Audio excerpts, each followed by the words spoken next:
ہمارا رمضان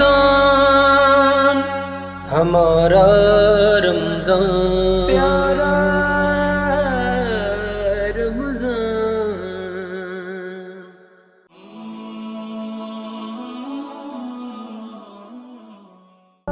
اعوذ باللہ من الشیطان الرجیم. بسم اللہ الرحمن الرحیم. اللہم صلی علی محمد وعلی آل محمد کما صلیت علی ابراہیم وعلی آل ابراہیم انک حمید مجید. اللہم بارک علی محمد وعلی آل محمد کما بارکت علی ابراہیم وعلی آل ابراہیم انک حمید مجید. پاکستان اور پاکستان سے باہر نارتھ امریکہ، کینیڈا اور جہاں جہاں بھی ہمارا ٹی وی کی خصوصی نشریات ہمارا رمضان دیکھی جا رہی ہے، آپ سب کو انتہائی عقیدت، محبت اور احترام کے ساتھ السلام علیکم ورحمۃ اللہ وبرکاتہ. ناظرین محترم، آج پاکستان میں پہلا روزہ اختیار کیا جا رہا ہے. آپ سب کو رمضان المبارک کی آمد مبارک ہو. اس ٹرانسمیشن کا نام ہمارا رمضان اس لیے ہے کیونکہ یہ رمضان ہم سب کا ہے. اس کا مطلب یہ ہے کہ اس رمضان المبارک کے اندر ہم سب نے اللہ کو راضی کرنا ہے. اس رمضان المبارک کے اندر ہم سب نے اللہ کا قرب حاصل کرنا ہے، اللہ کا پسندیدہ بندہ بننا ہے. رسول اکرم صلی اللہ علیہ وآلہ وسلم کا فرمان عالی شان ہے کہ جو ہی ماہ صیام آتا ہے، ماہ رمضان آتا ہے، تو اللہ تعالیٰ جنت کے 8 دروازوں کو کھول دیتا ہے اور جہنم کے تمام دروازے بند کر دیتا ہے. ناظرین کرام، اس کا مطلب یہ ہے کہ اللہ کی جو بے پایاں رحمت ہے، اللہ تعالیٰ کا جو فضل ہے، وہ بار بار پکار کر کہتا ہے کوئی مجھ سے مغفرت طلب کرنے والا؟ ہے کوئی مجھ سے رحمت طلب کرنے والا؟ کوئی ہے جو مجھ سے یہ طلب کرے کہ میں اسے معاف کر دوں؟ ناظرین کرام، اس رمضان المبارک میں انشاءاللہ ہم سب نے اللہ تعالیٰ کو راضی کرنا ہے، اللہ تعالیٰ کا محبوب بندہ بننا ہے. اللہ تعالیٰ کی قرآن کی آیتوں کو پڑھنا بھی ہے اور سمجھنا بھی ہے. اس کے ساتھ ساتھ رسول اکرم صلی اللہ علیہ وآلہ وسلم کی حدیثوں کو پڑھ کر ان کی تعلیمات پر عمل کرنا ہے. اس کے ساتھ ساتھ اس رمضان المبارک میں ہم نے احساس کا درس سیکھنا ہے، محبت، رواداری اور پیار کو سیکھنا ہے کہ کس طرح معاشرے کے اندر ہم نے ایک اچھا شہری بننا ہے. اپنی اس رمضان المبارک کی نشریات کا باقاعدہ آغاز میں کرنے جا رہا ہوں تلاوت کلام پاک کے لیے. تو بڑھتے ہیں اپنے پہلے سیگمنٹ کی جانب، جو ہے رب کی حمد.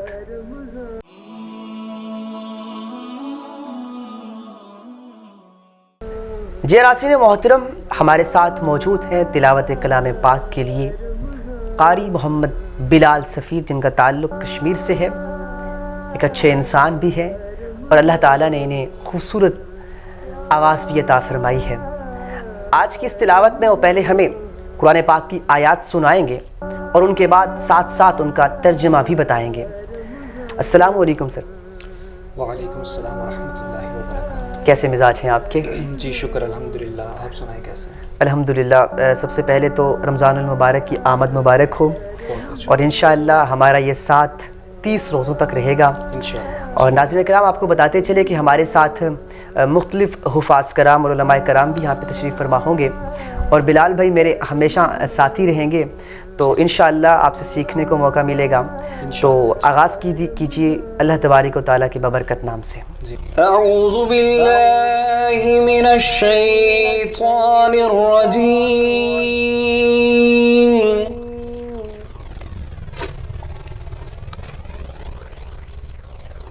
بسم اللہ الرحمن الرحیم. سبحان اللہ.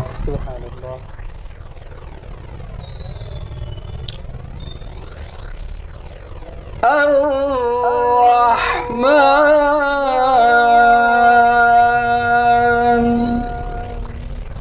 سبحان اللہ.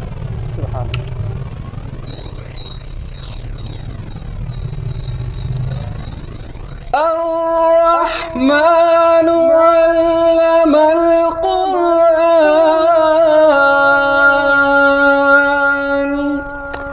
سبحان اللہ.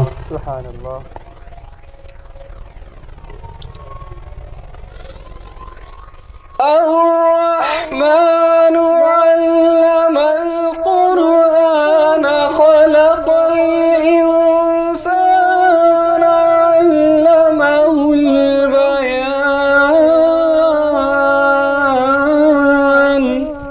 سبحان اللہ.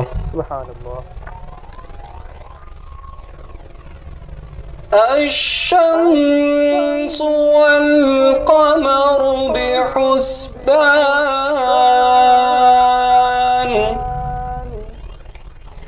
والنجم والشجر يسجدان.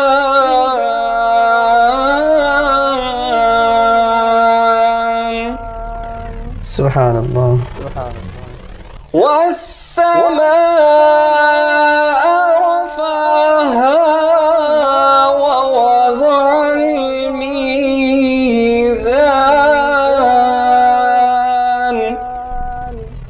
سبحان اللہ.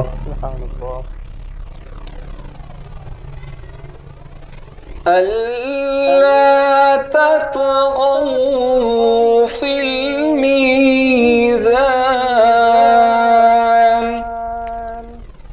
سبحان اللہ. صدق اللہ العظیم. ماشاء اللہ، جزاک اللہ. بہت ہی خوبصورت آواز میں آپ نے اللہ تبارک و تعالیٰ کی حمد سرائی کی. ناظرین کرام، بڑھتے ہیں جو انہوں نے آیات تلاوت کی ان کے ترجمے کی جانب. اللہ کے نام سے شروع کرتا ہوں جو نہایت مہربان اور رحم کرنے والا ہے. الرحمن، وہ نہایت مہربان ہے. علم القرآن، تعلیم فرمائی اسی نے قرآن کی. خلق الانسان، پیدا کیا اسی نے انسان کو. علمہ البیان، سکھایا اسی نے بولنا اس کو. سبحان اللہ.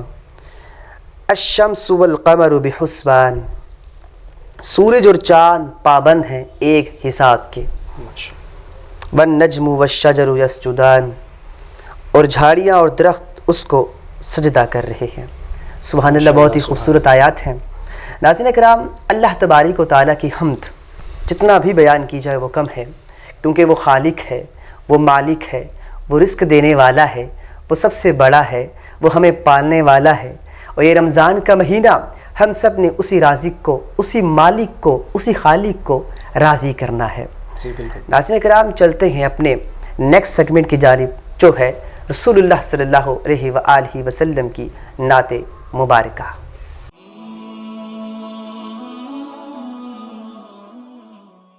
ناظرین کرام، آپ سب کو خوش آمدید کہتا ہوں میرا آقا علیہ الصلوۃ والسلام کی مدح سرائی کے سیگمنٹ میں، جس کا نام رسول اکرم صلی اللہ علیہ وآلہ وسلم کی نعتیں ہیں. دنیا کی تمام تعریفیں ایک طرف، لیکن میرے آقا علیہ الصلوۃ والسلام کی تعریف ایک طرف. اللہ تبارک و تعالیٰ نے قرآن پاک کے اندر جا بجا رسول اکرم صلی اللہ علیہ وآلہ وسلم کی تعریف کی ہے. کسی کہنے والے نے یہ بھی کہا ہے کہ جب میں نے پورا قرآن پڑھا تو پھر پتہ چلا کہ یہ تو نعت رسول ہے، کہ اللہ تعالیٰ نے جا بجا اپنے محبوب کی تعریف کی ہے. اور کوئی محفل اس وقت تک پاک محفل نہیں بنتی جس محفل میں ذکر رسول نہ ہو. ذکر رسول ایک ایسا بابرکت ذکر ہے کہ اللہ تبارک و تعالیٰ نے ارشاد فرمایا میں قبول فرما لیتا ہوں. دنیا کی تمام عبادتیں رد ہو سکتی ہیں، لیکن آقا علیہ الصلوۃ والسلام پہ پڑھا گیا درود کبھی رد نہیں ہو سکتا. آج میرے ساتھ موجود ہیں مشہور و معروف نعت خوان، میرے آقا علیہ الصلوۃ والسلام کی مدح سرائی کرتے ہیں، بڑی خوبصورت آواز کے مالک حافظ محمد قاسم صاحب. السلام علیکم سر. وعلیکم السلام ورحمۃ اللہ. سر بہت بہت شکریہ، آپ تشریف لائے. رمضان المبارک کا پہلا روزہ، پہلی سحری، آپ کو رمضان المبارک کی بہت بہت مبارکباد ہو. اللہ سے جی خیر مبارک، اللہ سے دعا ہے کہ یہ مہینہ ہمارا اللہ اور اس کے رسول کی رضا اور اس کو راضی کرنے میں گزرے. بے شک آمین. سر آغاز کیجیے. بلغ العلا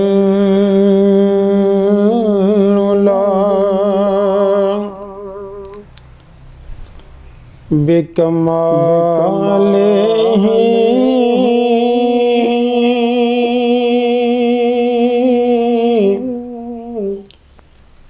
کشف الدجى بجمالہ.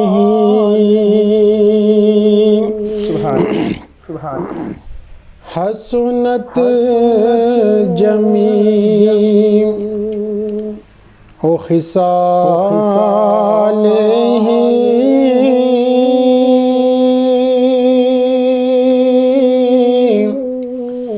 صلو علیہ وآلہ.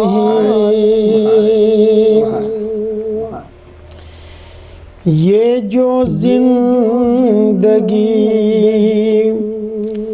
میں بہار ہے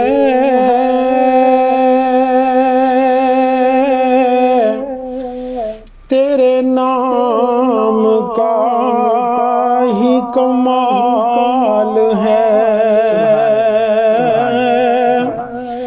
کبھی خواب میں وہ مجھے ملے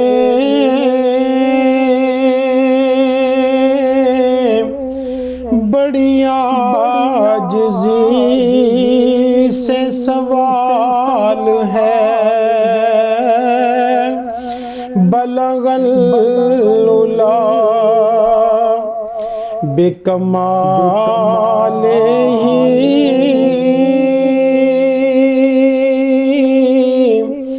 کشف الدجى بجمالہ. حسنت جمیع خصالہ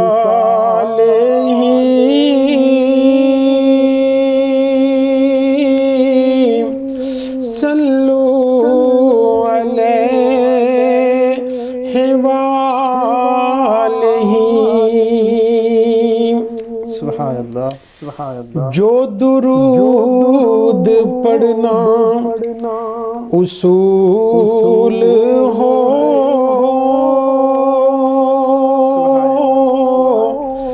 تبھی برکتوں کا نزول ہو. میرا ذکر ہی میرا کام ہو یہی زندگی کا حصول ہو. بلغ العلا بکمالہ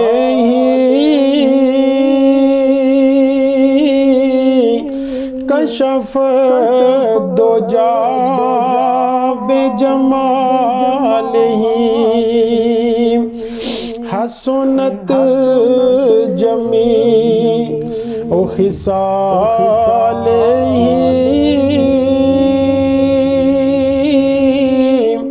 صلو علیہ وآلہ. سبحان اللہ. سبحان اللہ. در پاک کا ہو سفر کبھی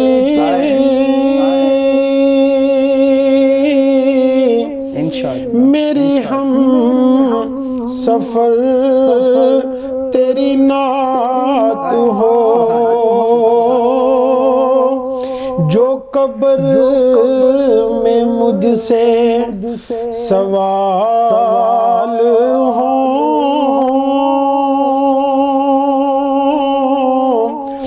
تو درود میرا جواب ہو. بلغ العلا بے کمال ہی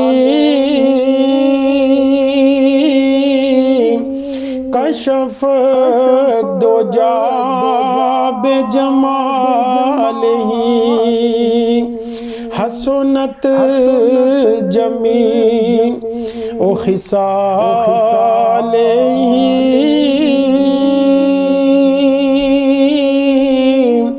صلو علیہ وآلہ سبحان اللہ. تیرے منگتوں میں قاسم رہے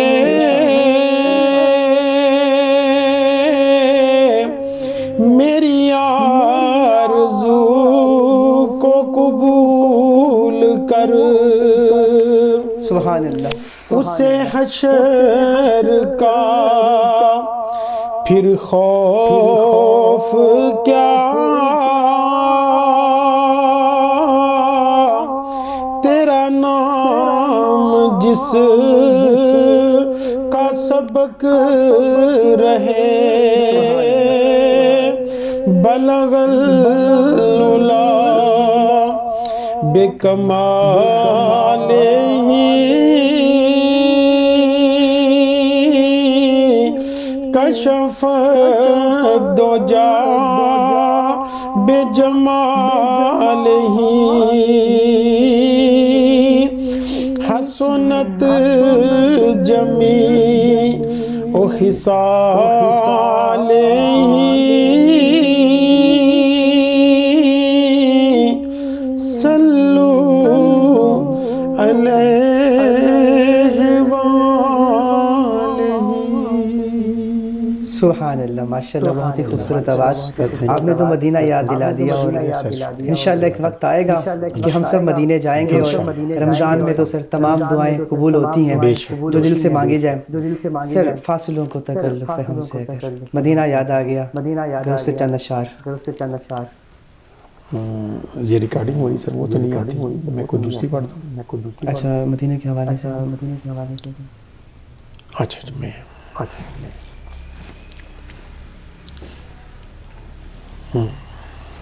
تو پھر اس کو پھر سے ٹیک کرنا پڑے گا. ہاں ماشاءاللہ بہت ہی مدینے کے حوالے سے اس طرح بات کر لیں. ماشاءاللہ بہت ہی خوبصورت آواز. اللہ پاک کی آواز سلامت رکھے اور جب تعریف میرا آقا علیہ الصلوۃ والسلام کی ہو تو پھر اللہ پاک آواز میں بھی برکت ڈال دیتے ہیں. سرکار کا ذکر ہو آپ نے مدینہ یاد دلا دیا اور انشاءاللہ رمضان المبارک کے اس بابرکت لمحوں کے صدقے ہم مدینے ضرور جائیں گے. ایک مرتبہ مدینے کی یاد میں کوئی چند اشعار سنا دیجیے.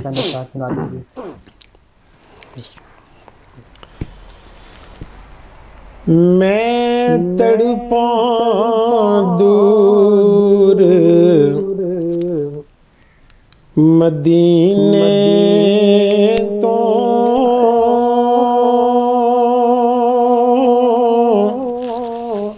میری جندڑی دا کوئی حال نہیں میری مشکل نو حل کر دینا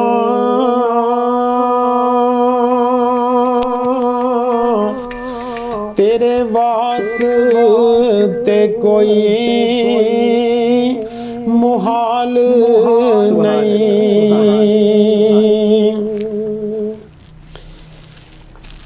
قد ساتھیاں دے سنگ رل میں بھی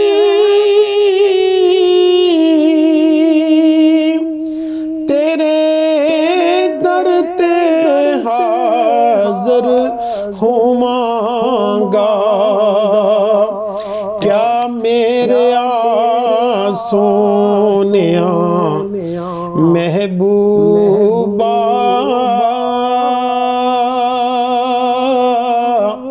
میری قسمت وچ او سال نہیں کیا میرے سونیا محبوبا میری قسمت وچ او سال نہیں دکھ جنے نے میری جندڑی نو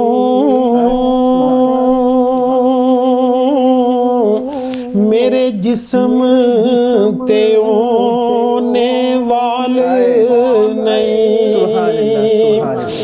میری مشکل نو حل کر دینا تیرے واسطے کوئی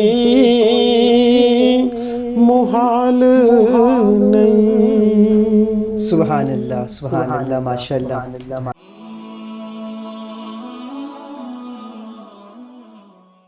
رمضان المبارک کی خصوصی نشریات ہمارا رمضان کے سیگمنٹ پیغام رمضان میں آپ سب کو خوش آمدید.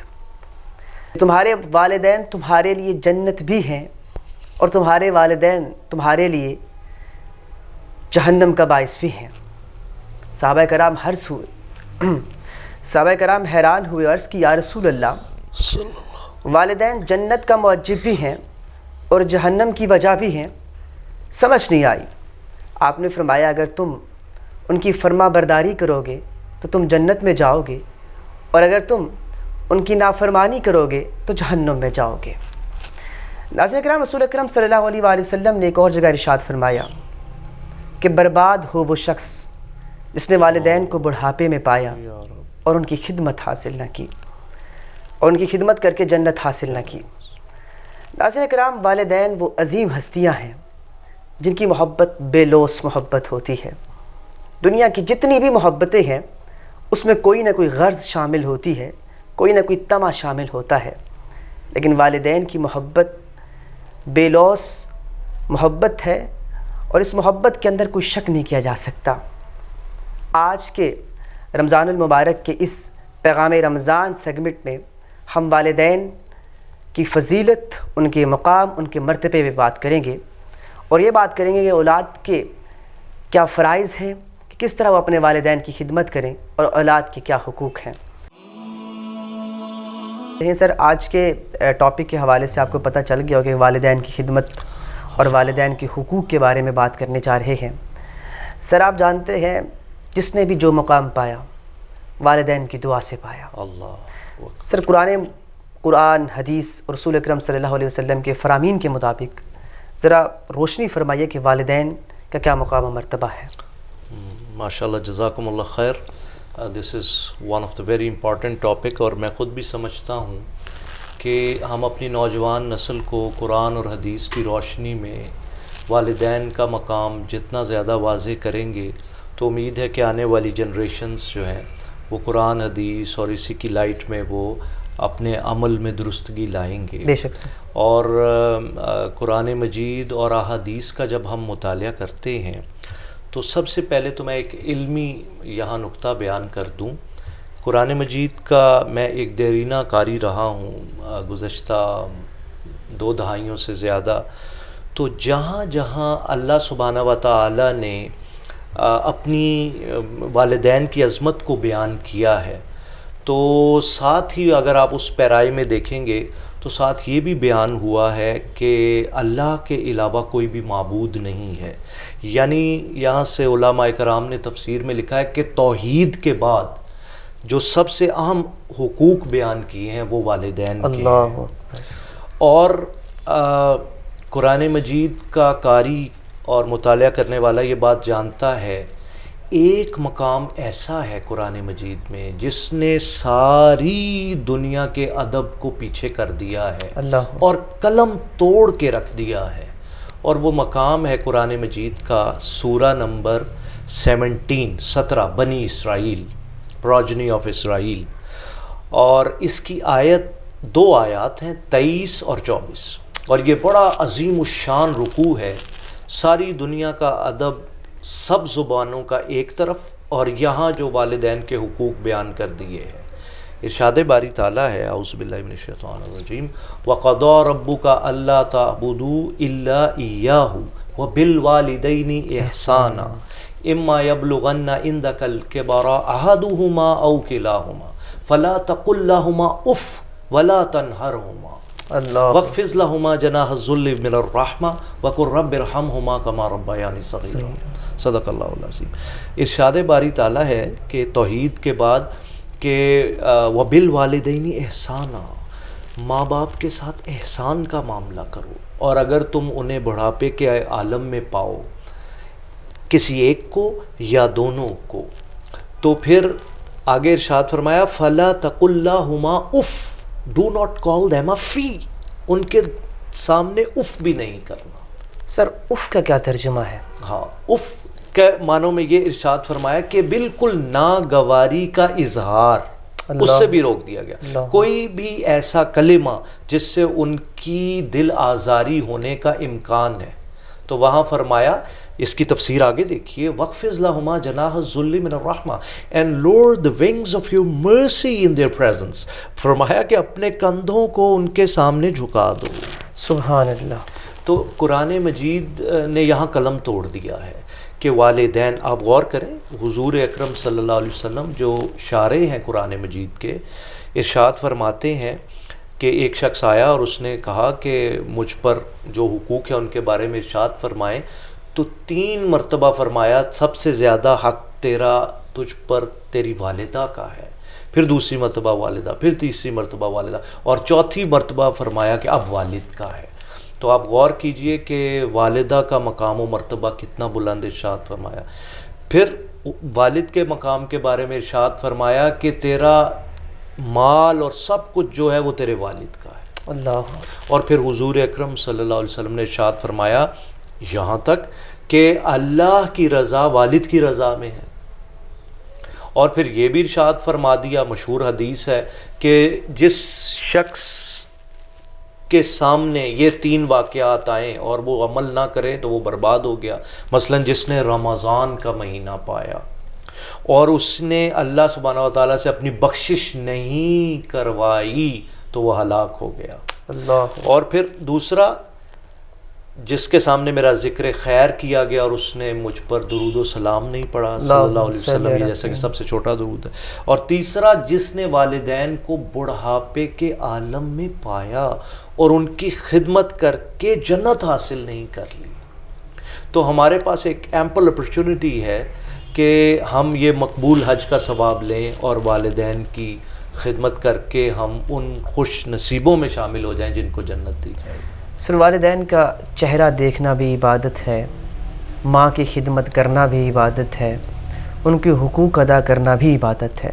یہ تمام فضائل ہم رسول اکرم صلی اللہ علیہ وسلم کی زندگی میں دیکھتے ہیں، انہوں نے فرمائے ہیں۔ سر آج اولاد کیوں باغی ہے اپنے والدین سے؟ کیا وہ ریزنز ہیں؟ کیونکہ سر کوئی بھی چیز رونما ہوتی ہے اس کے پیچھے فیکٹرز ہوتے ہیں۔ وہ کیا فیکٹرز ہیں کہ آج کل کا ہمارا نوجوان والدین کے قریب نہیں بیٹھتا، ان کی بات نہیں سنتا؟ تو آپ کو کیا لگتا ہے سر؟ ہاں، یہ اہم بات ہے جس کی طرف آپ نے توجہ دلائی ہے۔ علماء کرام نے اس پہ بہت ابواب باندھے ہیں، کتب لکھی ہیں۔ اس کا صرف حل یہ ہے کہ ہم لوگ اپنے گھر کا ماحول بدلیں اور گھر کے ماحول میں قرآن کی آیات جو ہیں ان کی تلاوت کی جائے، ان میں تدبر کیا جائے، ان میں تذکر کیا جائے، اور نبی اکرم صلی اللہ علیہ وسلم کی احادیث مبارکہ وہ پڑھی جائیں تاکہ ہم لوگوں کو پتہ چلے کہ والدین کے کیا حقوق ہیں اور اولاد کے کیا حقوق ہیں۔ اور جب قرآن مجید کی تلاوت ہوگی تو اولاد یہ آیات پڑھے گی، فَلَا تَقُل لَّهُمَا اُفٍّ، وہ پڑھیں گے وَاخْفِضْ لَهُمَا جَنَاحَ الذُّلِّ مِنَ الرَّحْمَةِ۔ پھر حضور اکرم صلی اللہ علیہ وسلم نے تو حدیث میں یہ بھی فرمایا کہ سب سے اونچا عمل جیسا کہ جہاد ہے، تو ایک صاحب آتے ہیں جہاد کی اجازت لینے کے لیے، تو آپ صلی اللہ علیہ وسلم ارشاد فرماتے ہیں تمہارے ماں باپ زندہ ہیں؟ وہ کہتے جی۔ تو آپ فرماتے ہیں فَفِيهِمَا فَجَاهِدْ، جاؤ اور ان کی خدمت کرو، یہی جہاد ہے۔ سبحان اللہ۔ تو جب ہم ایسی باتیں شیئر کریں گے نیو جنریشن کے ساتھ تو ان کو پتہ چلے گا کہ یہ سب سے بڑی سعادت ہے، اور اس میں میں سمجھتا ہوں کہ زیادہ ذمہ داری ہم والدین پر عائد ہوتی ہے کہ ہم اتنے پیار اور محبت اور مودت اور شفقت کے ساتھ یہ میسج اپنے بچوں تک پہنچائیں اور ان کے ساتھ دوستی گانٹھ لیں، ان کے ساتھ پیار کا تعلق پیدا کر دیں کہ وہ ہم سے سیکھیں اور ہمارے ساتھ اٹیچ ہو جائیں، اور اس صورت میں ہم اس جو سوشل ایول ہے اس کا کلا کما کر سکتے ہیں، یہ جو جنریشن گیپ ہے۔ بالکل سر بعض اوقات کچھ لوگ سوال اٹھاتے ہیں اگر والدین کسی جگہ پہ غلط ہوں کسی بھی مسئلے کے اندر تو پھر اس وقت اولاد کو کیا کردار ادا کرنا چاہیے؟ ان کی بات مان لی جائے یا منع کر دیا جائے یا کوئی بیچ کا ایسا راستہ ہے؟ دیکھیں ہمارا جو مذہب اسلام ہے یہ اصل میں صرف مذہب نہیں، یہ دین ہے، یعنی دین کا مطلب ہے ایک کمپلیٹ کوڈ آف لائف۔ اس میں حد فاصل قائم کر دی گئی، باؤنڈریز کے بارے میں بتا دیا گیا ہے۔ اب اس میں اگر تو کوئی بھی مشروع عمل ہے دین میں جس کا حکم دیا جا رہا ہے اس پہ تو اولاد جو ہے وہ منوان والدین کی بات کو تسلیم کریں گے، لیکن شریعت اس معاملے میں بہت واضح ہے کہ اگر والدین کافر ہیں تو خدمت تو ان کی ویسے ہی کی جائے گی، باتیں تو ان کی اطاعت فرما برداری تو ویسے ہی کی جائے گی، لیکن اگر وہ شرک اور بت پرستی اور کفر کی طرف آئیں گے تو پھر اس عالم میں ان کی اطاعت نہیں کی جائے گی۔ لیکن دیکھیں شریعت نے اولاد کے حقوق بھی بیان کیے۔ نبی اللہ صلی اللہ علیہ وسلم نے فرمایا اکرموا اولادکم، اپنے اولاد کا خیال رکھا کرو، اپنے اولاد کے ساتھ مفہوم حدیث کا کہ نرمی کے ساتھ پیش آیا کرو۔ آپ غور کریں نا کہ حضور اکرم صلی اللہ علیہ وآلہ وسلم کا جان کا ٹکڑا تھی اماں فاطمہ رضی اللہ تعالیٰ، جب وہ تشریف لاتی تھی تو آپ صلی اللہ علیہ وسلم اپنی چادر مبارک جو ہے وہ بچھا دیا کرتے تھے، تو وہ حضور اکرم صلی اللہ علیہ وآلہ وسلم کی اولاد تھیں۔ اور آپ غور کریں کہ ایصال کا جو مسلم کی حدیث میں ذکر آیا ہے، اگر ہم اپنی اولاد کی اسلامی خطوط پر تربیت کر دیں تو حضور اکرم صلی اللہ علیہ وسلم نے فرمایا جب انسان دنیا سے چلا جاتا ہے تو اس کے 3 عمل جاری رہتے ہیں، باقی عمل ختم ہو جاتے ہیں۔ نمبر 1 صدقہ جاریہ، اگر اس نے کوئی کنواں کھدوا دیا یا آج کل کوئی واٹر ٹینک لگا دیا یا کوئی علم نافع وہ دے گیا، کوئی استاد ہیں تو وہ اپنے متعلمین کو کوئی یوزفل پیس آف نالج اگر دے گئے اور وہ آگے چل رہا ہے۔ اور تیسرا نیک فرمایا اولاد بیٹا جو والدین کی دعا کے لیے دعا کرے۔ تو یہاں میں یہ کہنا چاہوں گا کہ آج کل ہم یہ دیکھتے ہیں، چونکہ میں بھی تدریس کے شعبہ سے وابستہ ہوں، کہ ہم والدین کیا غلطی کرتے ہیں۔ ہم کہتے ہیں ہر والدین کی خواہش ہے میرا بچہ ٹیکنوکریٹ بنے، بیوروکریٹ بنے، اچھے عہدے پہ پہنچے، عہدے پہ جائے، پارلیمنٹیرین بنے، فلاں بنے فلاں، لیکن ہم یہ نہیں سوچ رہے کہ ان سب چیزوں سے پہلے وہ ایک اچھا انسان بھی بنے۔ بالکل سر، وہ ضرور بیوروکریٹ بنے، وہ ضرور پارلیمنٹیرین بنے، وہ ضرور لیجسلیٹر بنے، وہ سب کچھ بنے بہت اچھا، لیکن ایک اچھا انسان بنے۔ اور اچھا انسان وہ کہاں سے بنے گا؟ ھدی للمتقین سے، ذالک الکتاب سے۔ اللہ، جب وہ اللہ کی کتاب سے اپنا تعلق پیدا کر لے گا، جب وہ اس کی آیات میں ڈوب جائے گا اور وہ ابن اسحاق سے لے کے حضور اکرم صلی اللہ علیہ وسلم کی ساری سیرت کا مطالعہ کرے گا تو وہ دیکھے گا کہ حضور صلی اللہ علیہ وسلم نے تو اپنی خندہ پیشانی سے سب کو نوازا، تو پھر وہ ایک اچھا انسان بن جائے گا۔ بالکل سر، ایسی ہی بات ہے۔ سر کس ایج تک، بالغ ہونے تک یا اس کے بعد تک جو اولاد ہے والدین کے ذمہ ہے؟ ہاں یہ تو مفتیان کرام جو ہے انہوں نے بیان کیا ہے کہ جب بلوغت آ گئی ہے تو اس سے پہلے تو والدین اس کی گرومنگ کرتے ہیں، لیکن جو ہی وہ انڈیپینڈنٹ ہو جاتا ہے، جب وہ بالغ ہو جاتا ہے، اب دین کے احکام اس پہ لاگو ہو گئے ہیں، تو اس کے بعد وہ پھر اپنے ہر عمل کا اللہ کے ہاں وہ خود جواب دہ ہوگا۔ لیکن ظاہر ہے کہ والدین اخلاقی سطح پر اس کی رہنمائی کرتے رہتے ہیں، اس کو مختلف طریقوں سے گائیڈ کرتے رہتے ہیں جو کہ اس کی آنے والی زندگی کے لیے بہتر ہوتا ہے۔ سر اگر اولاد ماں باپ کا کہنا اس طریقے سے نہیں مانتی کہ وہ ان کو نماز پڑھنے کے لیے کہتے ہیں، قرآن پڑھنے کے لیے کہتے ہیں، دیکھیں رمضان چل رہا ہے اور ہر کسی کے گھر میں سحری کا اہتمام کیا جا رہا ہے، افطاری کا، عبادات کا احترام کیا جا رہا ہے، تو سختی بھی ان کے ساتھ کی جاتی ہے، آپ کرو، اس کے بعد بھی اولاد نہ کرے تو پھر والدین کے لیے کیا حکم ہے؟ ہاں یہ بڑا آج کل کے لیے بڑا اہم سوال ہے جو آپ نے پوچھا. دیکھیں اس میں حضور اکرم صلی اللہ علیہ وسلم کے کردار مبارک کو ہمیں فالو کرنا ہوگا. حضور اکرم صلی اللہ علیہ وآلہ وسلم آپ کو پتہ ہے کہ انتہائی مشفق انسان تھے، اور حضور اکرم صلی اللہ علیہ وسلم کی ذات منبع حکمت تھی، سرچشمہ حکمت تھی. تو آپ دنیا کی سارے لٹریچر کا مطالعہ کر لیں، انسانوں کے اذہان پہ نصیحت سے زیادہ عملی تربیت اثر انداز ہوتی ہے. اگر والدین چاہتے ہیں کہ ان کے بچے اور ان کی اولاد جو ہے وہ نماز پڑھے اور قرآن سے تعلق قائم کرے، تو سب سے پہلے والدین کو اس کا عملی نمونہ پیش کرنا پڑے گا. بالکل. والد اگر خود مسجد جا رہے ہیں، جماعت سے نماز پڑھ رہے ہیں، اور اپنے فارغ اوقات میں والدہ اور والد صاحب قرآن مجید کی تلاوت کر رہے ہیں، تو یہ ایک غیر شعوری طور پہ بچہ اس بات سے اثر لے گا. اور میرا خیال ہے یہی بہترین طریقہ ہے کہ آپ عملی ایک نمونہ بن کے بچوں کو دکھائیں، بجائے اس کے کہ صرف ان کو وربل پیس آف ایڈوائس دیں جس سے بچے کا ڈیفنس میکانزم جو ہے وہ آن ہو جائے، اور وہ اس کی بجائے کہ عمل کرنے کے وہ متنفر ہو جائیں. یہ والدین کے ہاتھ اس کی کلید ہے. وہ انتہائی عملی انداز میں اور اتنے غیر شعوری انداز میں، بالکل غیر محسوس انداز میں، بہتر ہوگا کہنا کہ ان کو محسوس نہ ہو، بچوں کو ان کو نیکی کی طرف رغبت دلائیں.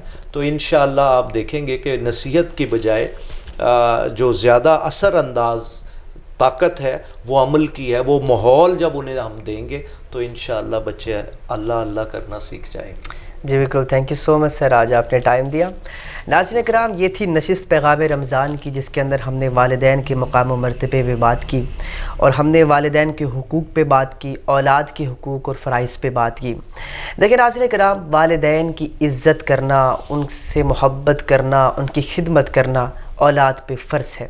اسی طرح اولاد کے حقوق ادا کرنا، ان کو اچھی تربیت دینا، ان کے لیے اچھی پرورش کرنا والدین پہ فرض ہے، اور ایسا کرنا بھی چاہیے.